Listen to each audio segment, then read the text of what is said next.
Oiê, tudo bem com você? Eu sou a Tilde, se você ainda não me conhece. Sou professora de diagnóstico por imagem há mais ou menos 18 anos. 18 anos é bastante, não é mesmo? Ou seja, eu estou aqui para apresentar uma aula de base. Essa aula é a aula que eu explico o que é o raio-x e como são os princípios de interpretação radiográfica. Então, vamos começar. A gente vai discutir um pouco sobre o diagnóstico por imagem na medicina veterinária e também a gente vai falar sobre os princípios físicos e de interpretação radiográfica. Primeiramente, vou começar falando das diferentes modalidades que a gente tem disponível. Dentre estas modalidades, a gente tem as técnicas que utilizam a radiação ionizante, que é a base do raio-x. Aqui também, a tomografia, a PET-CT também utiliza a radiação ionizante, e as técnicas que não utilizam a radiação ionizante. As técnicas que não utilizam a radiação ionizante têm as vantagens disso, não ter o efeito colateral cumulativo da radiação ionizante. Bom, vamos voltar lá à radiologia e às técnicas de imagem.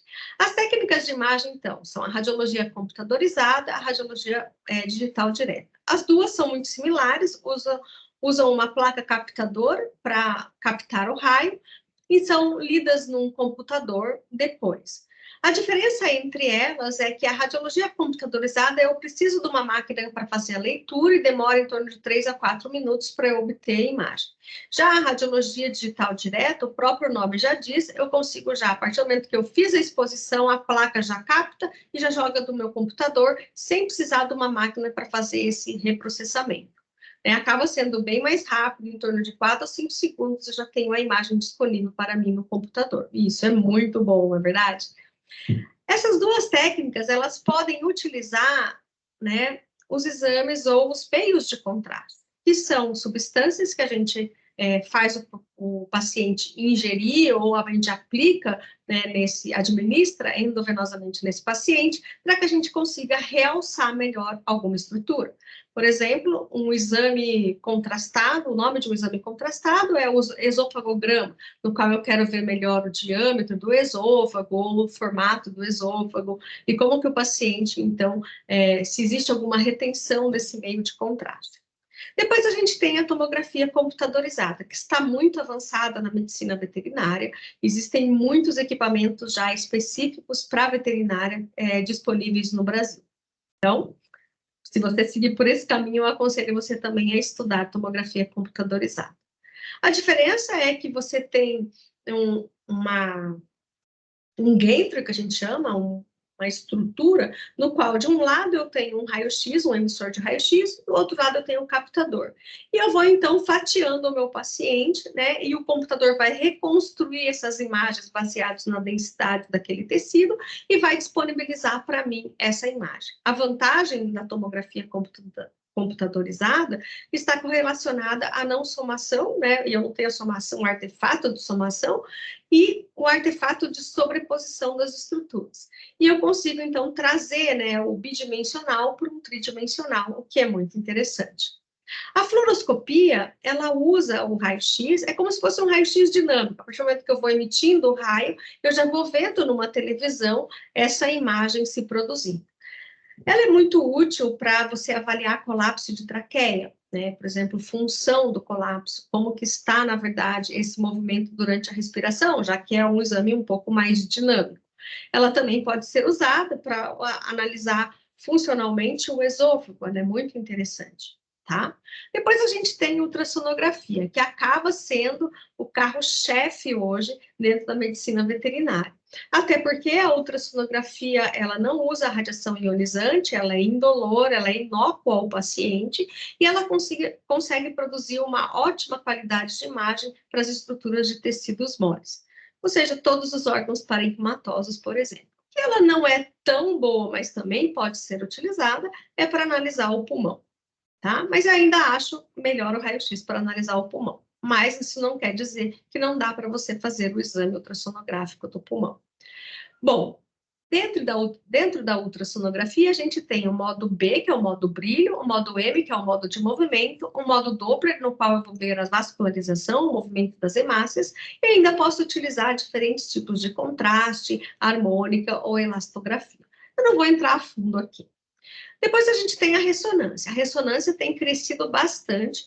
Na verdade, ela usa as ondas eletromagnéticas e o campo magnético e as ondas de rádio, todo mundo meio junto, para conseguir, então, produzir a imagem. Ela é muito utilizada também para análise de tecidos moles. E claro que o carro-chefe da ressonância acaba sendo o sistema nervoso central. A tomografia por emissão de positron é, na verdade, uma técnica que mistura a medicina nuclear, ou seja, a gente vai administrar um radioisótopo nesse paciente em pequenas quantidades e a gente vai conseguir analisar a função daquele órgão ou daquele tecido através dessa marcação pelo radioisótopo. Então, acaba misturando uma técnica que a gente chama funcional metabólica, associada aí à técnica de tomografia, onde eu tenho um detalhe anatômico. Ou seja, é uma mistura de duas técnicas, mas ela é muito interessante. Já existem alguns equipamentos no exterior que disponibilizam essa modalidade também para a medicina veterinária. E, por último, a gente tem a medicina nuclear, que é essa introdução do radioisótopo. Ela não tem sido muito utilizada, pelo menos eu não vejo ela sendo muito utilizada. Praticamente, no Brasil, existem talvez pouquíssimos lugares que têm disponível essa modalidade, e, na verdade, faz muito tempo que eu não estudo sobre o assunto. Então, também não vou falar besteira por aqui, ok? Então, tá. Vamos mostrar, então, a característica de algumas modalidades. Aqui a gente tem um exame radiográfico. Olha que coisa mais linda esse exame, não é mesmo? Aqui o foco do exame, na verdade, era o crânio desse gato. Opa, meio... né? Mas você já pode perceber... Peraí, poxa. Você já pode... Ops, não apagou. Você já pode perceber... Vou pegar a canetinha aqui. Né? Que é uma técnica, então, que eu consigo avaliar as estruturas internas do nosso paciente, porém, ela me dá poucos contrastes de cinza, diferente, às vezes, de outras modalidades. E eu vejo tudo meio blocado, tudo em cima, ou seja, vejo tudo sobreposto. E isso, por exemplo, se a gente pegar esse crânio, fica mais difícil, por exemplo, eu ver os dentes ou eu ver a cavidade nasal, porque estão todos os ossos da mandíbula e da maxila sobrepostos, e eu perco um pouco essa característica de qualidade. Essa é uma das características ruins do raio-x. Porém, o raio-x ele é ótimo para avaliar topograficamente as estruturas, ele me dá uma relação espacial das estruturas ósseas muito boa. Então, eu preciso também favorecer o raio-x. Acaba sendo a técnica de triagem, a técnica mais rápida, a técnica com menor custo. E, às vezes, a gente já consegue resolver o problema pela radiologia. Então, ela não vai parar de existir, ela vai continuar existindo, apesar de outras modalidades terem sido introduzidas dentro do diagnóstico por imagem, também na medicina veterinária. Então, esse é um raio-x normal, é um analógico não, um computadorizado, tá? Aqui a gente tem um exemplo de uma tomografia. Veja, aqui eu estou vendo o paciente como se eu tivesse cortado ele no meio, que é muito interessante, como eu evito, então, a somação de imagens. Como eu disse, eu vou ter fatias do meu paciente e eu consigo reconstruir ou reutilizar essas fatias. Um exemplo disso é essa imagem aqui do nosso lado, onde que no qual, né, eu fiz todos os cortes transversais e pedi para o meu computador fazer uma reconstrução de estruturas muito densas, né, hiperatenuantes, que a gente chama, essas estruturas ósseas, tá vendo? Então, eu consigo ver todas as estruturas ósseas e também consigo ver os vasos, por quê? Porque foi utilizado um meio de contraste. E dessa maneira, então, eu consegui ter uma sensação melhor topográfica desse tumor na tireoide que esse paciente tem. Então, fica muito bonito, né, essa reconstrução. Mas saiba que não é assim que a gente interpreta, ou não é por essa imagem que a gente vai dar o laudo. A gente vai dar o laudo analisando as imagens em cortes transversais.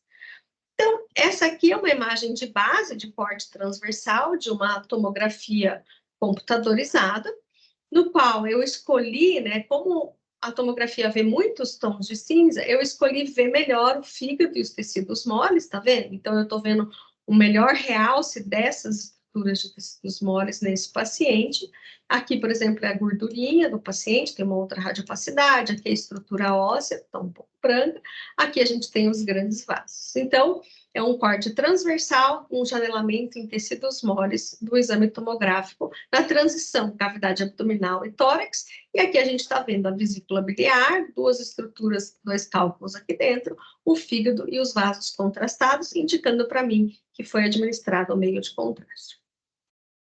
Aqui a gente tem um exame ultrassonográfico, muito bonito também, não é mesmo? O exame ultrassonográfico, como eu disse, ele foca em tecidos moles, então ele é muito legal para analisar as estruturas da cavidade abdominal de cães e gatos. O exame ultrassonográfico usa um transdutor, que é uma pequena peça. Esse transdutor ele vai fatiando também o nosso paciente em quadrantes, mas essas fatias são muito rápidas e vão me dando aí um filme daquele exame. Também vai me dando um vídeo daquele exame. Então, para cada órgão eu vou fatiando, mas eu não vou fatiar o paciente todo, né? Eu vou fatiar cada órgão durante, que é a leitura daquela peça que é o meu transdutor. Aqui a gente tem, então, uma fatia de um órgão, tá vendo? A gente consegue ver essa imagem ou esse órgão. Então, você já conseguiu perceber que órgão que é esse? Esse é um rim, um canino. Né? Então, a gente consegue ver a cortical, né, um pouco mais ecogênica, a gente vê a medular mais hipoecogênica, que a gente chama, a gente vê esses branquinhos, que é mais hiperecóico, é o acúmulo de gordura nos divertículos, na parede dos vasos, né? E aí a gente tem um corte, então, longitudinal, que eu fiz essa fatia desse órgão em formato mais longo, longitudinal da silhueta renal de um cão. Essa imagem é uma imagem de ressonância. A imagem da ressonância também, ela tria melhor os tecidos moles, ela é muito boa para ver os tecidos moles. Isso não quer dizer que você não vai conseguir ver o osso, existem sequências ou ponderações específicas para você analisar o osso. Porém, lembre que a cortical óssea, ela é muito rígida e ela praticamente tem muita quantidade de hidrogênio.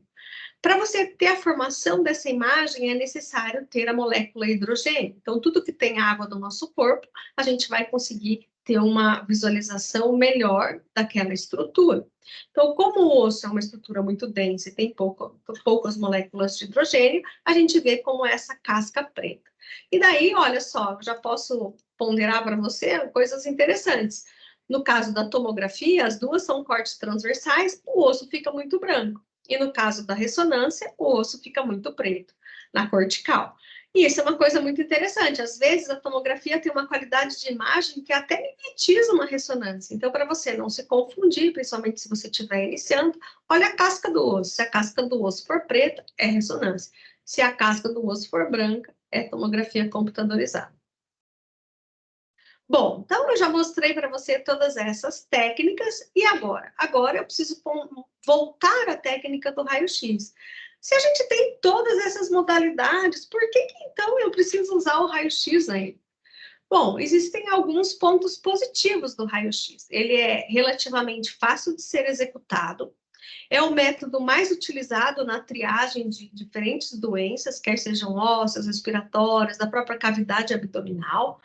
A gente tem uma aplicabilidade muito bem definida. O que quer dizer isso, tio? Quer dizer que eu sei para quando ele é bom e quando ele é ruim. Eu sei até onde ele consegue chegar. Eu sei até onde ele vai listar para mim os diagnósticos diferenciais. Ele é muito conhecido entre os pares, ou seja, todo mundo já conhece o raio-x. E, de certa forma, é uma disciplina, a disciplina na medicina veterinária, quando a gente fala em técnicas de imagem, a gente foca no raio-x, porque não vai dar tempo de eu falar todas as modalidades com maior profundeza dentro da graduação. Então, eu vou focar naquela que acaba sendo mais prática, que todo mundo conhece, e que a gente tem as bases muito bem estabelecidas. O raio-x é a técnica que apresenta o melhor custo-benefício, ela ainda é a técnica mais barata, que menos onera o nosso tutor.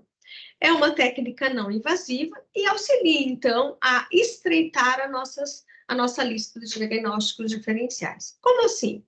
Às vezes a gente faz um raio-x e a gente define o diagnóstico. Um exemplo seria, eu fiz um raio-x de abdômen e vi um cálculo dentro da bexiga. É cálculo, não tem outra coisa que faça essa imagem, que produza essa característica.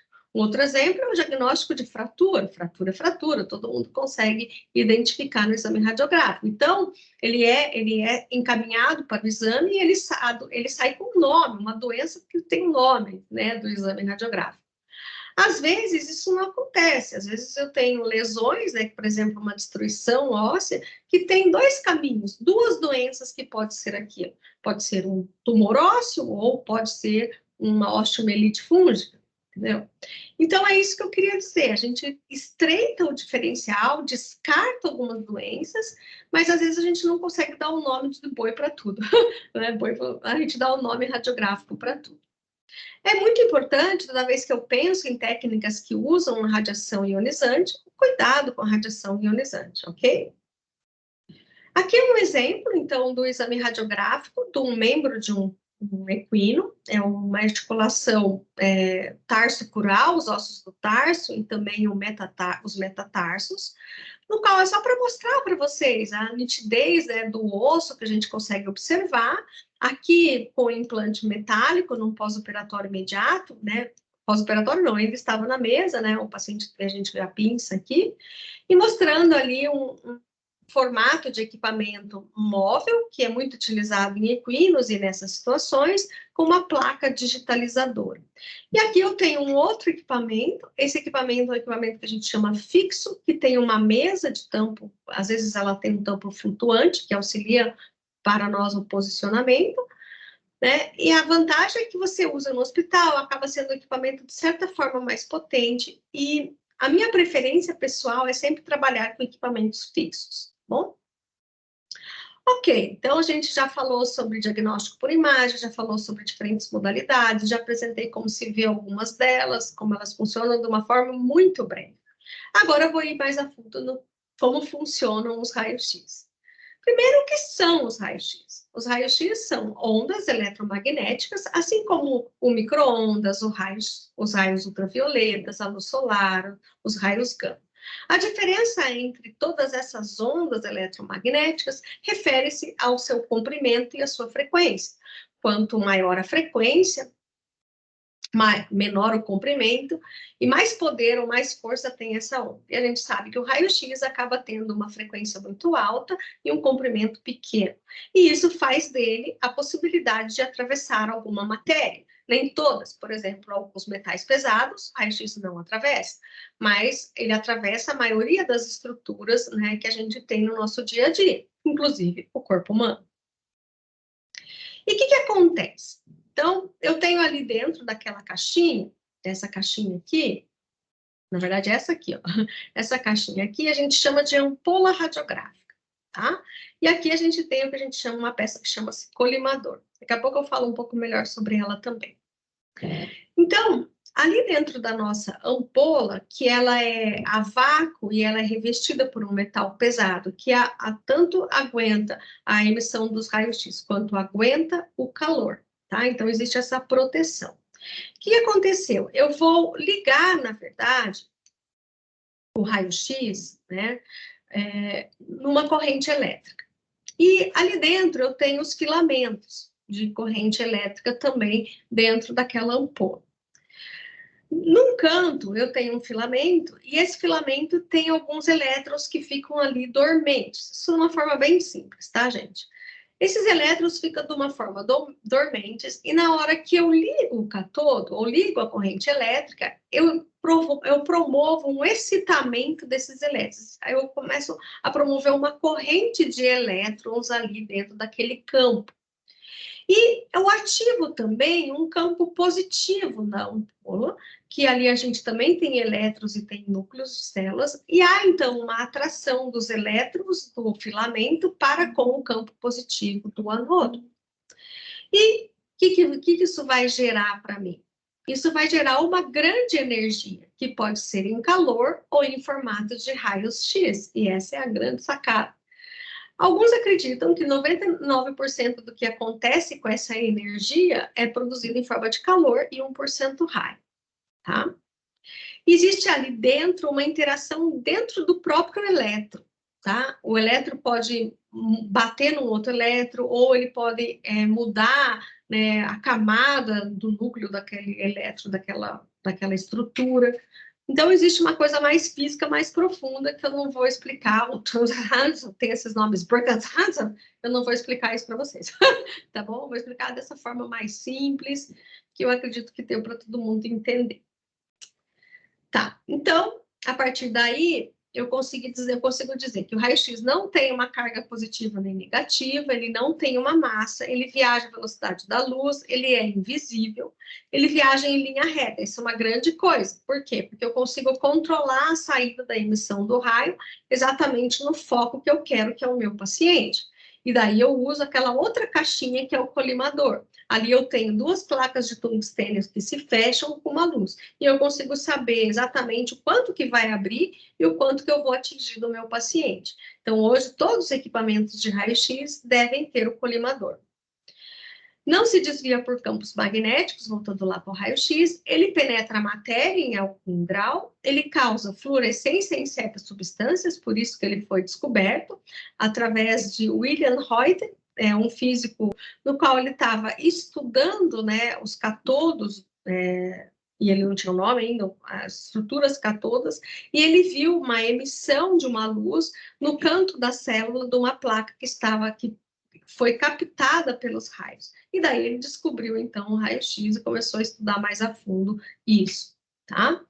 O raio pode ser exposto à emissão fotográfica e hoje ele tem uma capacidade de ser atraído pelas placas digitais e ele causa ionização do átomo. Essa é a grande coisa ruim do raio-x, porque a partir do momento que eu vou tomando o raio, eu posso estar destruindo também a sequência de RNA da minha célula. Bom, aqui é como eu faço um raio-x. Então, eu tenho aqui, né, a ampola, o feixe de luz que mostra para mim exatamente aonde os raios vão ser emitidos, e aqui embaixo do meu paciente eu coloco uma placa que capta esse raio. Então, tudo que atravessa o paciente, todo raio que atravessa o paciente chega na placa e queima a placa, deixa a placa preta. Então, eu consigo dizer que aquela estrutura não tem densidade e eu consegui atingir a minha placa. Tudo que fica branco é porque não conseguiu atingir a minha placa. Já vou explicar isso melhor quando for mostrar o raio. E aqui, a gente executando, né, um exame radiográfico.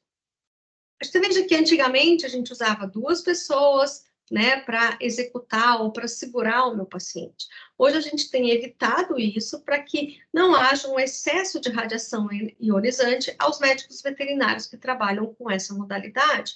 Então, é necessário muito se cuidar em relação à proteção da radiação ionizante. Antigamente, a gente até pedia para o tutor entrar na sala, hoje a gente também evita. A gente prefere, né, sedar os nossos pacientes, usar outras ferramentas, que são as ferramentas das areias, para que a gente evite o excesso da exposição. Eu sei, se você já faz o exame, você vai falar, professora, demora muito. É verdade. Fazer um exame com as areias é um exame mais demorado, você precisa ter mais cuidado ali na sua execução do exame, ter muito mais paciência e muito mais humanizado, né, essa relação com o paciente durante o seu posicionamento. Mas eu confronto você a estar tentando utilizar essa ferramenta. Durante muito tempo na minha vida, eu mesmo gostava de posicionar, ia lá, papá, papá, papá, e comecei a tomar muitos raios. Inclusive, eu tenho alguns colegas da minha idade que já tiveram câncer, entendeu? Alguns técnicos que trabalharam comigo já tiveram câncer. Então, hoje, depois de muitos anos trabalhando com a radiologia, eu sou um pouco mais consciente. Primeiro, eu uso bom senso, se a imagem não ficou perfeita, ficou só um pouquinho rodada, mas dá para interpretar, eu libero o paciente. E depois da pandemia, no qual a gente tinha que fazer muito sozinho, né, os exames, a gente começou ainda a se apoiar mais na execução dos exames com as areias, porque eu acredito que seja uma das melhores formas. Eu sei que nem sempre isso é possível, o ideal seria que pelo menos não, o ideal é fazer 100, mas se não tiver jeito, fica uma pessoa só, principalmente atrás, né, nas porções mais caudais do nosso paciente, na pelve, a gente consegue conter com as areias e a gente seguraria essa região do crânio e dos membros. Como eu disse, eu sei que demora mais, mas a sua vida também está em jogo, entendeu? Esses dias eu estava comentando numa aula, né? Imagina as pessoas que fazem móvel. Ah, sou fortão, faço raio-x móvel, né? Saí lá dos meus 25, 30 anos, estou com tudo dali em cima, estou musculosão. Deixa eu fazer raio-x móvel, então. Vai lá, faz raio-x. Quantos exames você faz por dia? 35. Quantos raios você tomou? 70. Tudo bem, exagerei um pouco. Vamos pegar uma média de 10 exames por dia. São 40 raios-x por dia que você está sendo exposto. Cara, raciocina. Pensa nisso. Entendeu? A gente fala, o raio-x é cumulativo. Eu não estou falando cumulativo, ele não fica no nosso corpo. Estou falando que cumulativo são as lesões que eu estou tomando, entendeu? São as lesões que podem estar ocorrendo dentro da minha célula. Então, eu preciso sim ponderar e cuidar do meu eu, cuidar da minha saúde. É claro que eu quero cuidar o melhor do meu paciente, né? E quero também um trabalho rentável. Mas pare e pense sobre isso, né? Assim, eu gosto até certo ponto da radiologia móvel, não sou aquela super fã, não, por conta exatamente disso, por conta do excesso da radiação ionizante. Sabe que algum tempo atrás uma empresa entrou em contato comigo, falou, professora, está tendo muitos médicos veterinários com a dosimetria muito alta, além da permitida. Então, faça essa reflexão, né? Senão vai ficar papá, 100 exames. Meu Deus, fez 100 exames numa semana, você tomou 100 raios, né? Pare e pense, será que isso é bom para você? Né? Então, reflita aí. Como eu disse, demora muito mais posicionar, sim, demora, dá mais trabalho, você tem que acalmar o paciente, você tem que mostrar para ele a sala, é muito mais demorado, demora 10, 15 minutos a mais. A outra ferramenta, isso é acordado, é utilizar a sedação. Gente, a sedação, ela é meio que, para mim, ela é prioritária em algumas estruturas. Por exemplo, crânio, sem sedar é impossível fazer. Não fica tudo, daí fica muito torto, daí não dá para dar aquele jeitinho, entendeu? Não funciona bem, você vai perder lesão. Ombro, cotovelo, joelho, pelve, né, coluna. A gente quase manda tudo para tomo hoje, mas pense assim, esses pacientes, para você fazer um exame bom, precisa sedar. Aí isso é um trabalho com a clínica, um trabalho com o hospital, né? É vocês realmente confrontarem junto essa necessidade. Aqui vai fazer 15 anos que eu trabalho dessa forma, depois de 3, 4 anos que eu já estava mais ativa aqui na rotina, eu já era chefinha, eu já comecei a ir mudando. Então, hoje, na universidade, todos os pacientes para joelho, pelve, crânio, ombro, cotovelo, coluna, todos são sedados ou anestesiados, porque daí eu consigo fazer um exame. Daí, eu acho que até demora menos se ficar tentando várias vezes, tá bom? Ok. Então, essa é uma imagem de livro, tá? Do livro do Troll. Então, se você está começando também na radiologia, esse é o livro Papa, é o livro inicial aí, que eu acredito que seja uma das melhores formas de você aprender, né? E aqui é uma foto desse livro, uma foto do livro do Troll, mostrando uma coisa que está todo mundo preocupado, principalmente os professores de radiologia, né? Que talvez a gente não tenha ensinado bem aqueles que não militam na área, que acabam indo fazer o exame para o radiologista, já que a gente tem a teleradiologia, e não estão se cuidando adequadamente. Então, é, assim, proibido, na verdade, você pôr a mão no raio primário do raio-x. Isso aí não pode acontecer. Você vai usar a luva, você pode usar algumas fitinhas para segurar o paciente, igual a gente usa, às vezes, na mesa, né, de cirurgia. Então, você consegue usar outras ferramentas para evitar a sua exposição direta da sua mão ou de uma estrutura corpórea do tutor no raio primário, tá? Então, como que se apresenta um raio para você? Por que que ele se apresenta dessa forma? Através do número atômico do objeto, qual é a densidade daquele objeto, da espessura daquele objeto, quão espesso ele é, afinal de contas, estou fazendo um bloco só, da forma do objeto, por exemplo, aqui a gente tem o formato, né, do fêmur, olha que bonito, aqui a patela, aqui os sesamoides, né, do gastrocnêmio, ou seja, pode existir artefato que a gente chama de somação, que é as camadas, uma coisa sobre a outra. Aqui a gente observa, por exemplo, o colo, né? Ou, desculpa, o reto. E aqui a gente tem a cauda, então também mais de uma coisa somada ali. Então, isso acontece na radiologia. E como que a gente identifica? A gente usa 5 tons de preto, que vai do preto ao branco, e os tons de cinza. O mais radiopaco não está aqui, que seria o metal, onde fica o mais de todos brancos. Então, quando fica mais branco, a gente chama de mais radiopaco. E o mais preto é o ar, ou seja, na verdade não houve nenhum anteparo para aquele raio quando ele foi disparado, ele queimou toda a minha placa, ele deixou tudo preto.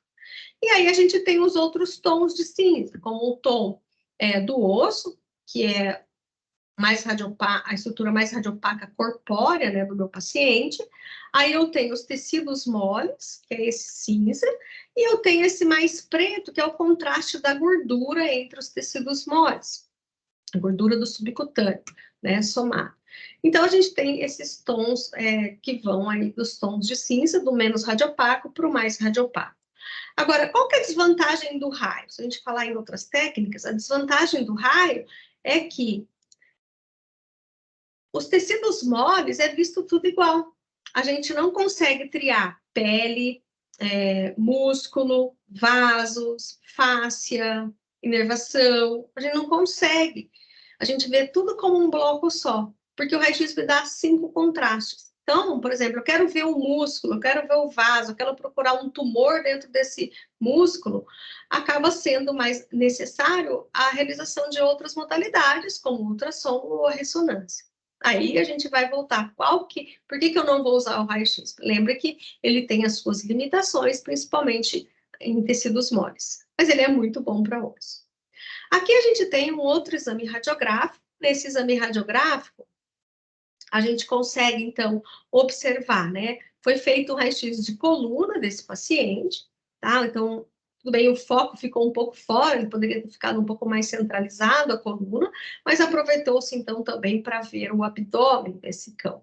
A gente vê a estrutura mais densa nesse paciente ou são, né, as estruturas ósseas, tá vendo? A gente vê o formato de todas as vértebras lombares desse paciente, as relações das articulações entre as vértebras, processos transversos. Daí a gente tem aqui o ilho, a cabeça do fêmur, os dois fêmures sobrepostos, então são a cauda, são as estruturas ósseas.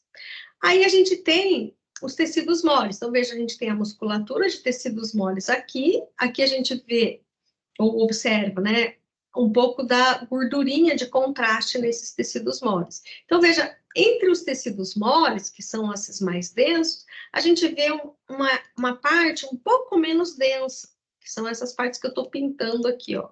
Essas partes são a radiopacidade de gordura, que me dá, inclusive, o contraste, né, dessa estrutura mais densa. A radiopacidade de gordura é interessante para a gente observar dentro do abdômen, tá vendo? Eu consigo, dessa forma, ter o contraste, né, com a silhueta renal, que é mais densa. Então, a gente tem a gordurinha do retroperitônio fazendo o contraste com a silhueta renal. Mas notem que eu não consigo aqui avaliar igual o ultrassom, a cortical, a medular ou a pelve. A gente vê tudo como um bloco só, como eu disse, e essas variações do mais preto para o mais branco, nos 5 contrastes que eu posso obter durante o exame radiográfico. Bom, o que mais que eu tenho? Aí eu tenho dentro da cavidade abdominal, eu tenho essas cobras, essas cobras são boas, né? Essas estruturas tubulares, né? Que tem aí um realce externo, com uma radiopacidade mais tecidos moles. Então, o que tem? O que fica preto no raio? O que fica preto no raio é o ar. Aqui a gente tem essas estruturas tubulares com ar dentro. Então, agora você usa a sua capacidade de interpretação. O que significa isso? São alças do intestino, né? E aqui a gente tem também uma estrutura tubular, né, no qual, dentro dessa estrutura, eu tenho o ar, que é o contraste preto, e um material mais denso, que seria esse material mais denso, né, o radiopaco denso, é a presença de material fecal dentro do polo. Ou seja, então a gente tem todas essas radiopacidades. Faltou aqui o metal. O metal é a estrutura mais branca dentro do meu exame, quando o paciente tem o metal, por exemplo, um chip, um corpo estranho, daí eu vou identificar uma placa, né? Eu vou identificar. Aqui eu tenho um outro exemplo, é um raio-x de tórax, no qual eu consigo observar, né, os contrastes, né? E olha que interessante, no raio-x de tórax, eu consigo ver algumas silhuetas que marcam mais como radiolucentes. Por exemplo, essa estrutura tubular, aqui que a gente observa, né, está toda preenchida por ar. Qual é a estrutura do corpo no paciente que é tubular e que está sempre preenchida por ar? É a traqueia. E aí a gente vai fazendo essas correlações. E aqui, né? Veja, aqui eu tenho essa estrutura totalmente radiolucente ou radiotransparente, né? Preenchendo a cavidade torácica do meu paciente. Isso é o pulmão. E eu sei que o pulmão está normal porque eu tenho o contraste do pulmão com as estruturas ali de sustentação, que são os vasos, né? Tanto os vasos torácicos maiores, como a veia cava caudal, como os vasos, né, pulmonares, tá? Então, isso é bem legal. Se a gente for falar de radiologia pulmonar, né, a gente então vai mostrar, né, que o pulmão tá normal porque ele está bem radiolucente e ele me dá esse contraste com as estruturas de tecidos moles que estão ali também na cavidade torácica, tá bom? Aí a gente tem os ossos do externo, né? Aqui são as costelas, né? As cartilagens. E eu marquei já aqui essa estrutura. Na verdade, não é a estrutura, eu não consigo ver o músculo diafragma, eu consigo só ver, né, o contraste pelo visual, pelo olho, dessa estrutura de radiopacidade de tecidos moles aqui, que é o fígado, me contrastando com o ar, né, que é o preto do pulmão.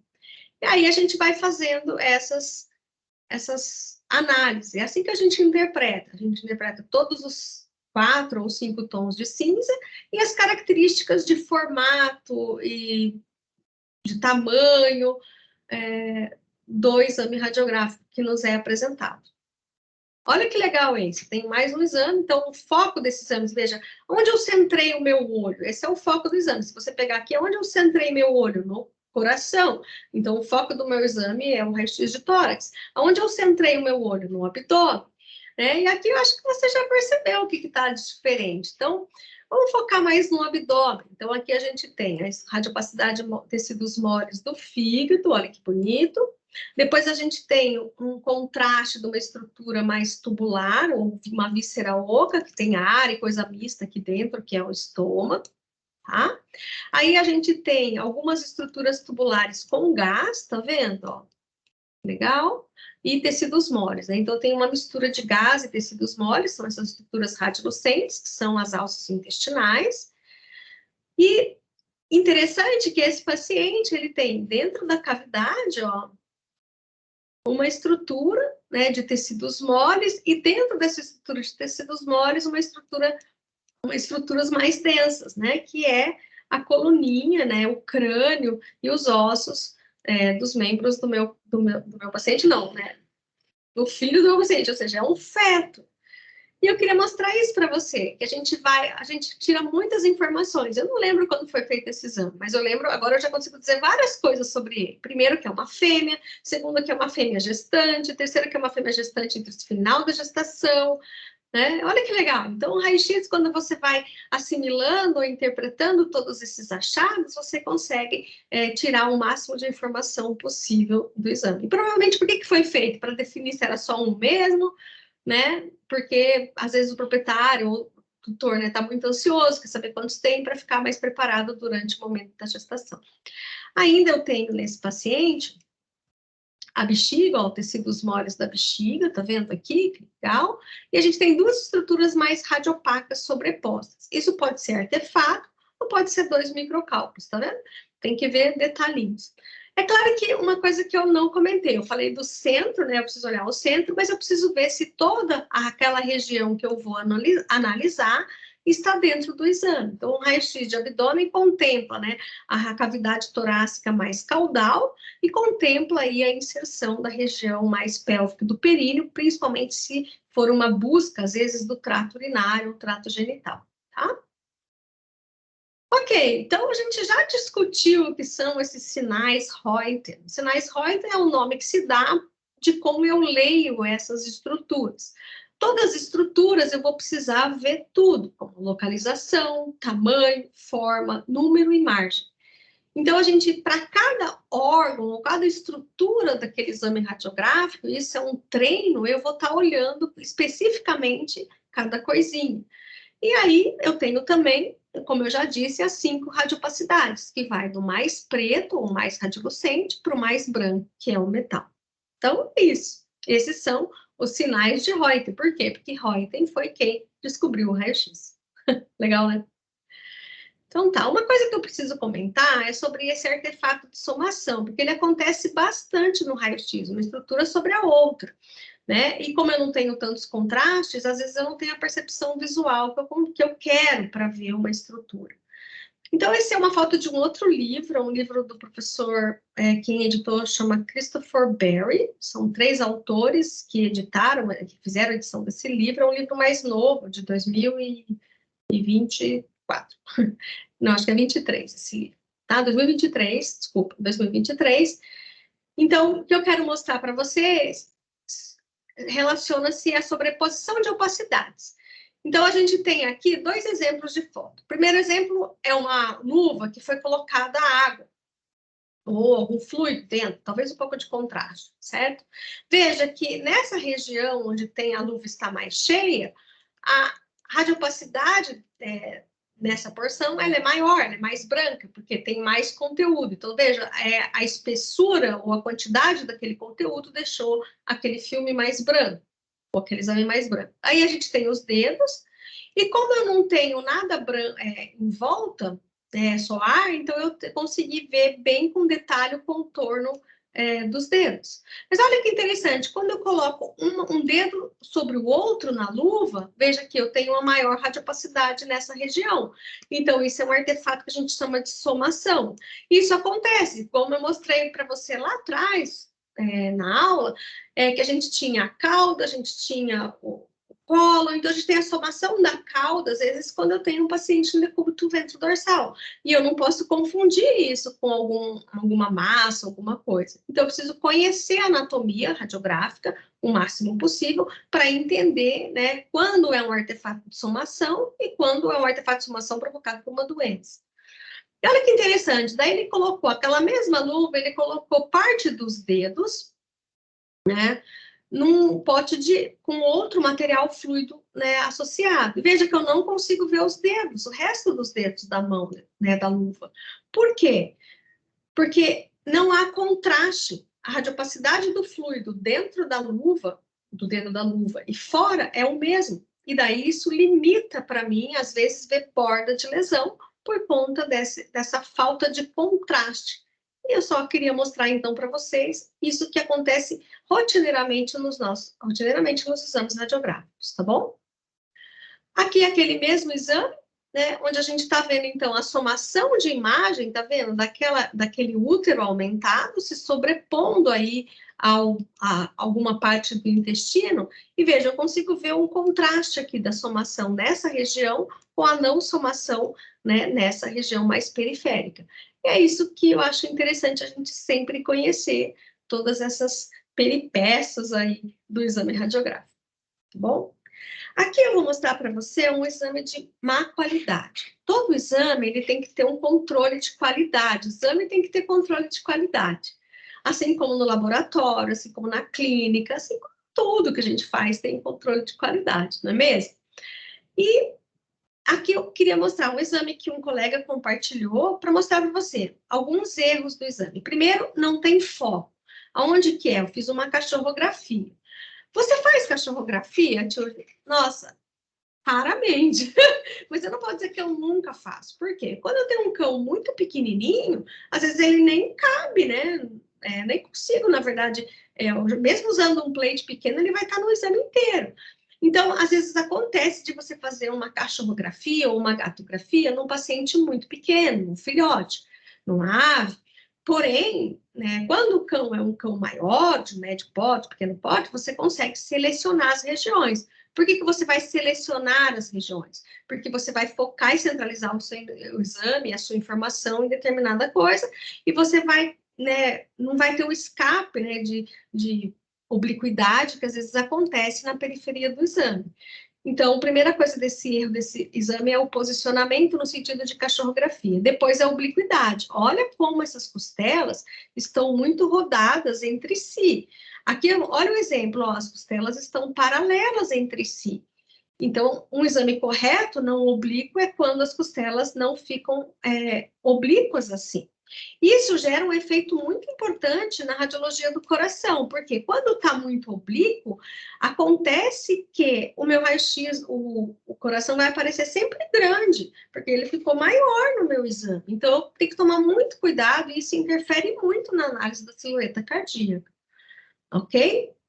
Aí, a qualidade de exposição nessa aqui até que está favorável, mas nessa aqui, né, ele ficou um pouco tortinho aqui, né, essa não está favorável. Olha como o pulmão está pretão, eu não consigo nem ver os vasos corretamente.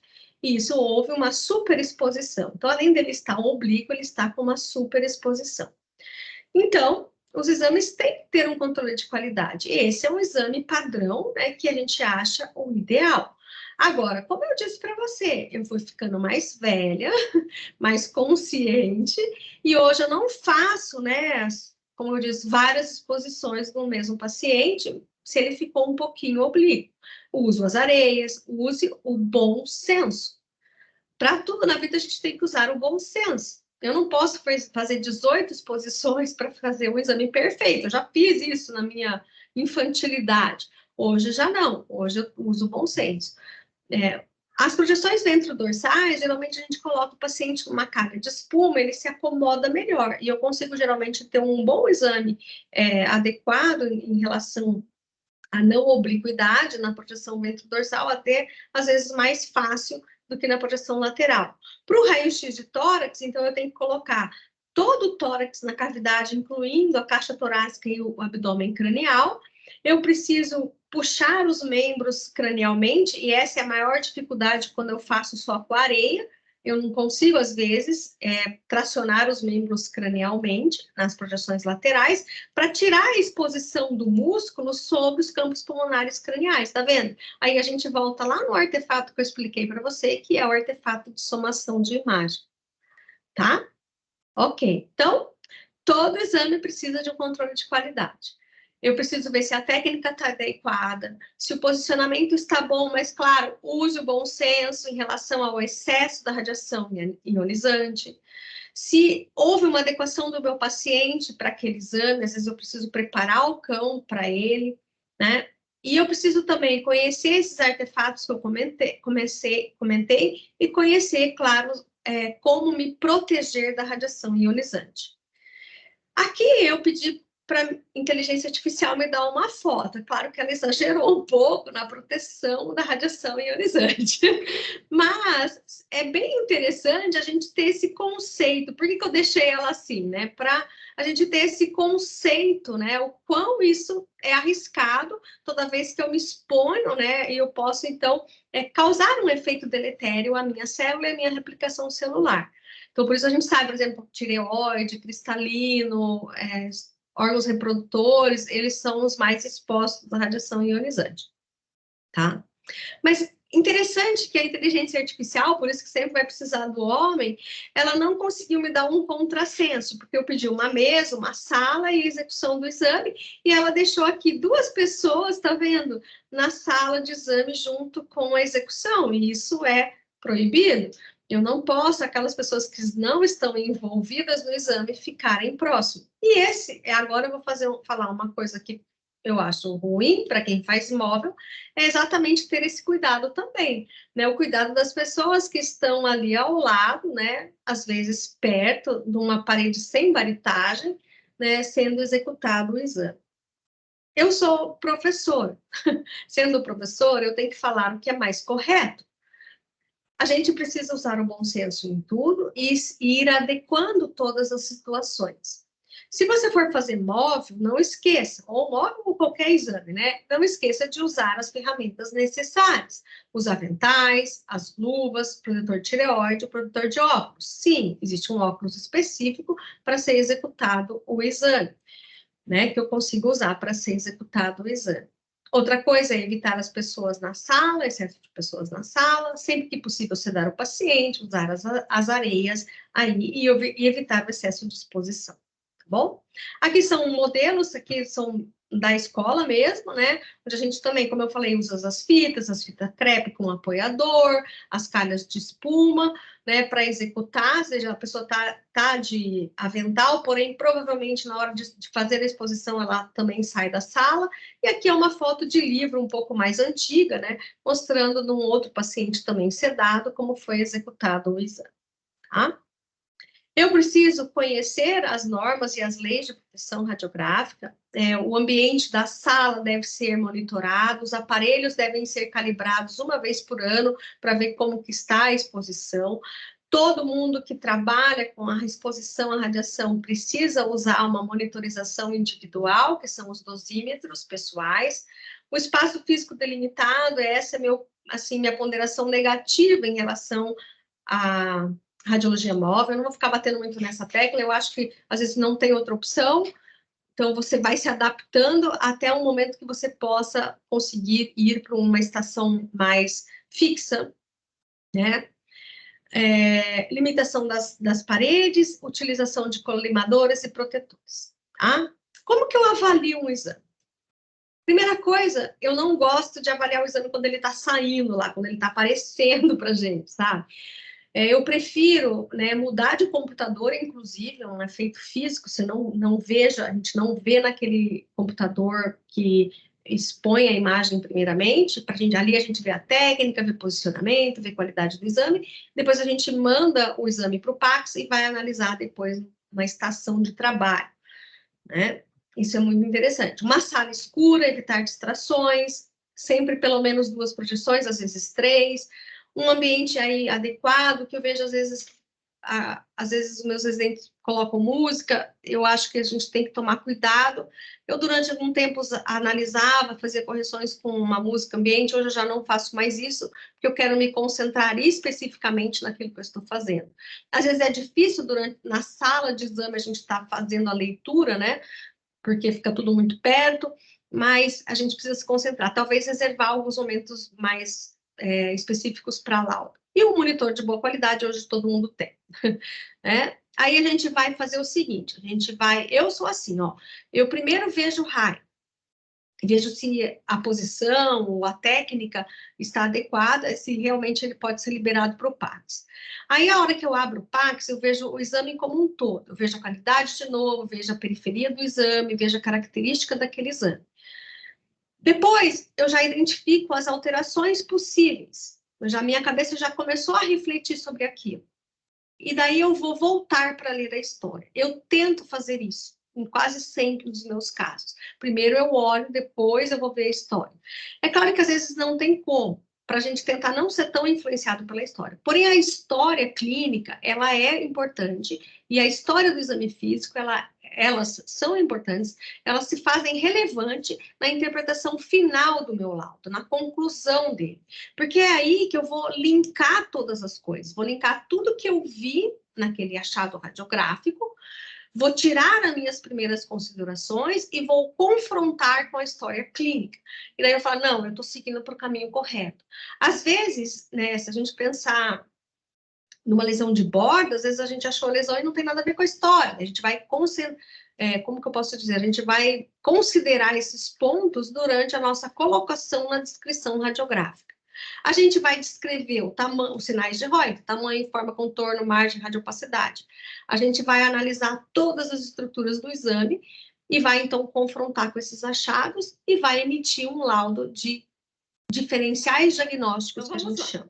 Eu escolhi um caso clínico que envolve a estrutura óssea, o esqueleto apendicular. Então, vou apresentar o caso para você. É um cão, dog alemão, de mais ou menos 7 anos, que o proprietário trouxe ao médico veterinário, porque ele estava claudicando e também apresentava um aumento de volume na região próxima à articulação tibiotársica. Ok, então vamos lá. A primeira coisa lembra, verificar quantas projeções eu tenho. Nesse caso, eu tenho as 2 projeções diametralmente opostas entre si, que é o correto. Eu posso, eventualmente, até fazer alguma outra, mas nesse caso a gente não precisou. Depois, a gente vai analisar se o exame está corretamente enquadrado. Lembra? Se o centro do osso que eu quero analisar está centralizado. E sim, se você perceber, eu tenho aqui a tíbia como o centro principal, né, do meu foco. Ou seja, está correto, então, esse exame. Outra coisa é, sempre quando a gente fala em osso, eu lembro que eu preciso colocar, né, a articulação proximal e a articulação distal desse osso que a gente procura fazer um exame radiográfico dentro do meu exame. Então, é necessário fazer esse enquadramento correto. Ok, então passamos pelas duas fases. A técnica, posicionamento estão adequados. Agora, então, a gente vai começar a leitura. Eu vou seguir como que eu faço. Eu, usualmente, inicio a leitura olhando a periferia do exame. Eu gosto de analisar os cantos, né, para eu não perder nada. Por exemplo, alguma coisa que ficaria realmente mais no cantinho desse exame. Né? Não aconteceu isso aqui, que bom. Daí eu vou começar olhando, eu já vi que tem alguma coisa aqui, mas a gente vai deixar isso para daqui a pouco. Por quê? Porque a gente tem que seguir uma sistemática como se fosse uma sistemática do exame clínico, né? Lembrando de avaliar todos os sinais Reuter. Então, a gente vai começar aqui pela porção distal do fêmur, a epífise e a metáfise do fêmur. A gente já analisou o contorno e a forma e a posição também, né, desse osso com a relação articular, né, da tíbia, e também a gente já analisou se existe alguma lesão, a gente chama alguma irregularidade subcondral nessas estruturas. E veja, todas as estruturas, o sesamoide poplíteo, o sesamoide gastrocnêmio, a patela, a tróclea, os côndilos, estão todos adequados.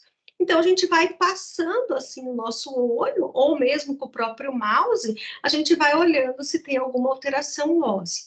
Né? E a gente não vê nenhuma alteração óssea nessa região, nessas porções do meu exame radiográfico. Que bom, não é mesmo? Até porque o foco não era aqui. Mas a gente sempre tem que olhar tudo, até porque quando eu vejo uma doença, eu posso identificar mais que uma. Ou seja, um paciente pode ter mais que uma doença. Então, tá. Aí, eu vou olhar uma parte também de tecidos moles, já que eu estava focando nessa articulação do joelho, e verifico, né, que o coxim, a gordura do coxim patelar está preservada e não tenho nenhum sinal de aumento, né, ou de extensão dessa região de cápsula articular em nenhuma das projeções, nem na projeção lateral e nem na projeção, lateral e nem na projeção crânio-caudal. Que bom. Então tá, agora então a gente vai percorrer, né, com o nosso olho ou mesmo com o mouse, quando você está analisando, a gente vai percorrer a própria tíbia, que é o foco do nosso exame. Então a gente olha toda a cortical primeiro, ó. Então a gente vai acompanhar, né, a estrutura mais rígida do osso, que é a cortical óssea.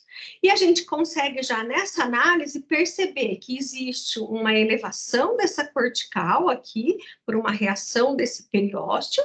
Aqui também existe uma lesão mais expansiva, né, de expansão mesmo dessa cortical, aliado a uma área que a gente chama de interrupção, perda da cortical. Então, já vai anotando aí também esses sinais, ou seja, eu tenho o osso que foi comido, foi destruído aqui. E a gente confronta esses dados nessa outra projeção crânio-caudal, onde a gente percebe também, né, que houve uma reabsorção óssea focal dessa cortical, uma agressão importante do osso aqui.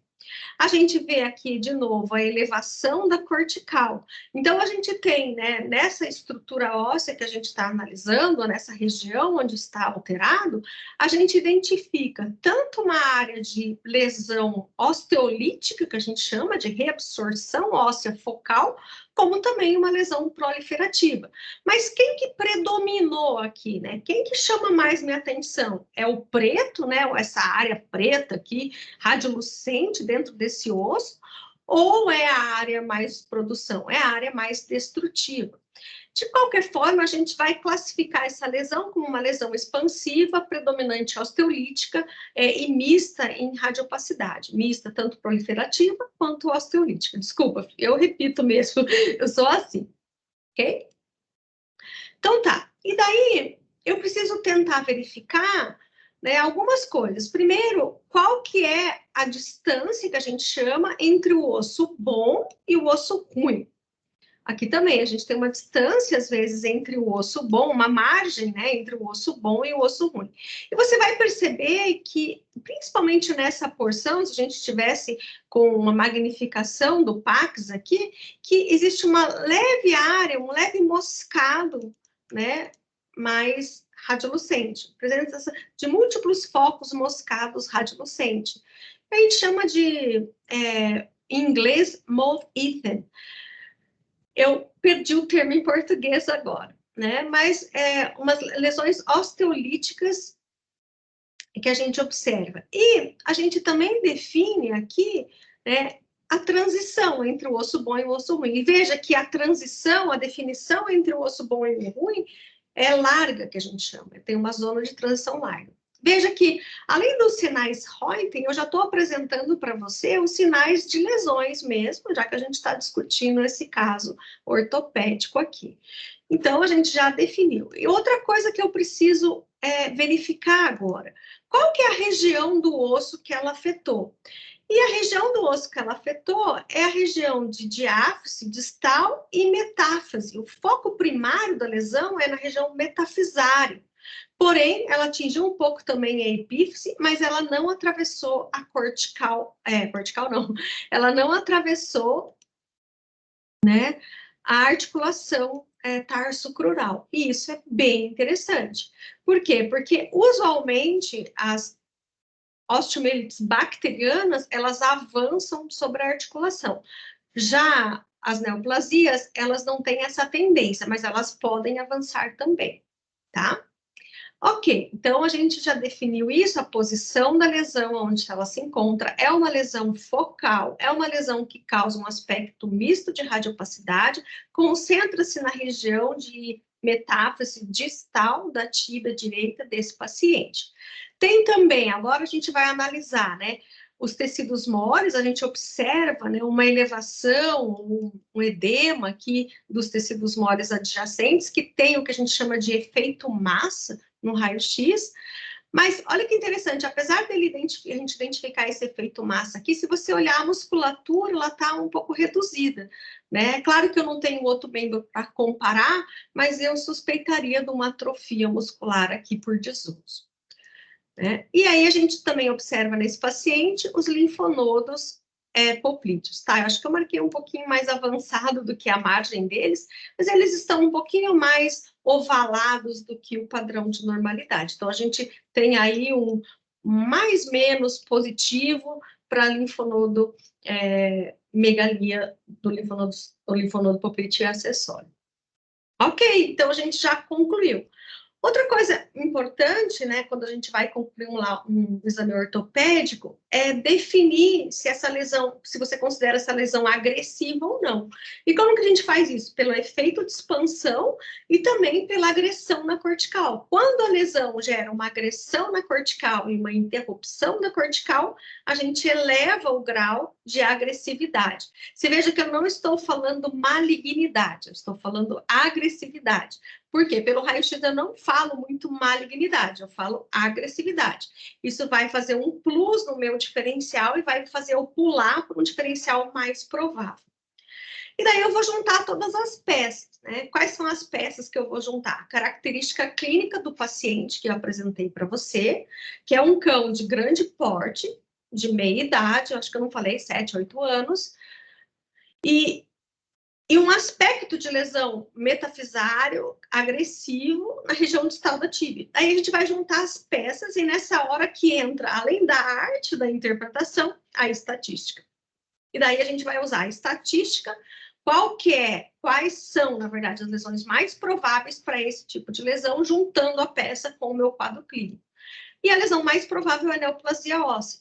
E dentre as neoplasias ósseas, existe 85% de chance dessa neoplasia ser, na verdade, um osteosarcoma, ok? Então, a gente chegou mais próximo. Como que a gente vai colocar isso no laudo? Tem-se como principais diagnósticos diferenciais uma neoplasia óssea, né? E aí a gente já vai sugerir, né, que façam um exame radiográfico torácico na pesquisa de metástase mais distante, tá bom?